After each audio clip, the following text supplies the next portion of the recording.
Hello there and welcome to our channel Critical Performance. In today's video we're diving into the world of elixirs. These elixirs are getting super important for those spots where you need some serious gear to grind like the Dacia spots, as well as higher tier spots such as the Crypt. However, within each elixir rotation, there are several bottlenecks. In today's video our focus is squarely on the Griffon's Elixir. Now, you've probably noticed this elixir is always sold out and going for crazy high demand in pre-orders. That's why we're taking matters into our own hands and making our own batch. I'm going to walk you through the whole process of getting those materials you need, especially the elusive Griffon Claw. Our journey starts right on the edge of the Navarran steppe. But before I jump into a sample rotation, let me break down a few key things. While this may not be the definitive Griffon gathering rotation, it serves as a foundational guide to claw collection. Maximize your gathering drop rates using things such as alchemy stones, fig pies, artifact combinations, and worker elixirs. Be prepared to adjust your gear and maintain a certain DP to withstand the ferocity of the Griffons, as they can be quite lethal without adequate DP. Thankfully, the Master Clothes usually provide sufficient DP to handle the challenge. Remember, your gathering mastery also plays a significant role. Utilizing Morko's gear bag can fast up gear switches. Incorporating a horse into your strategy is also beneficial. After approximately 10 minutes of gathering, execute a server swap.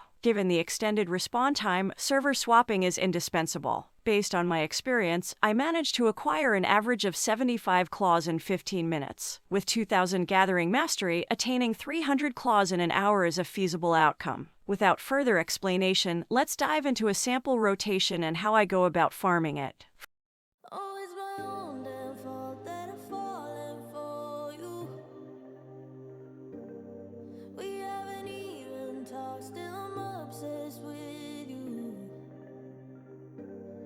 Was it your milky eyes or your skin? I don't know. Doesn't matter anyway, 'cause I'm never letting you go. I know it's gonna take some time, but I will make you mine. I'll go the extra mile. I'll do what needs to be done until the race is won. I'll go the extra mile.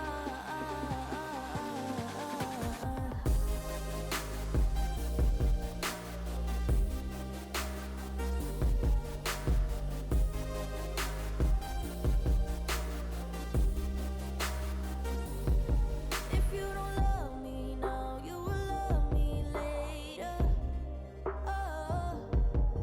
We don't need to rush, 'cause I got forever. What is meant to be is gonna be. It's you and me, that's what I believe. I won't give up, I'll keep it up until it's over. I know it's gonna take some time, but I will make you mine.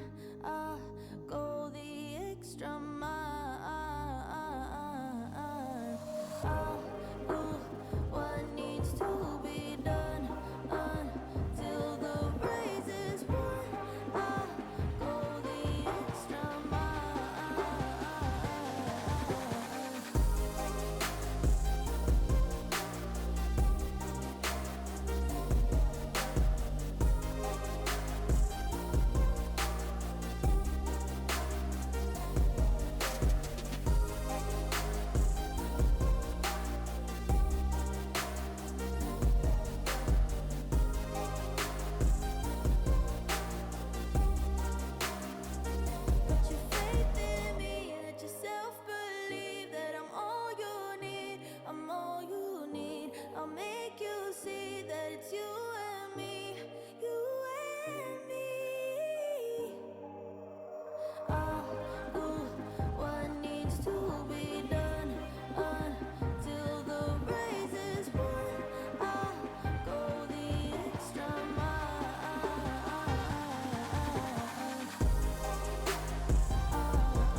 So those were all the Griffons in this rotation for now. Now, let's move on to the other materials in the crafting process. Actually, you can buy all the other materials from the auction house except for cedar sap. You'll need to gather cedar sap by sapping cedar trees. I recommend collecting this around the Dorman lumber camp. There, you'll find not only cedar trees but also thuja trees. By the way, you can use thuja sap for the Helix Elixir. To craft the Griffon Elixir itself, you'll need a house in a town where you can place an alchemy table. If possible, equip as much alchemy mastery gear as you can to increase your outcome. Through crafting, we obtain both green and blue elixirs. But how do we turn these green and blue elixirs into the Blue Party Elixirs? It's quite simple. In every town, there's a material vendor who sells blue reagent, Alstier, and Ibelab's essence. Using the blue reagent, you can exchange your elixirs via simple alchemy 3-to-1 for a blue one. Alstier transforms your blue elixirs into 1 to 2 Blue Party Elixirs each. This step is very important as it generally grants more elixir duration through this process. A party elixir lasts for 15 minutes, whereas a regular blue elixir only lasts for 8 minutes. Ibelab's essence is only used to trigger a 10x proc, speeding up the elixir crafting process. That's all for this video. If you have any questions about the elixirs, I'll be happy to answer them in the comments. Thank you very much for watching.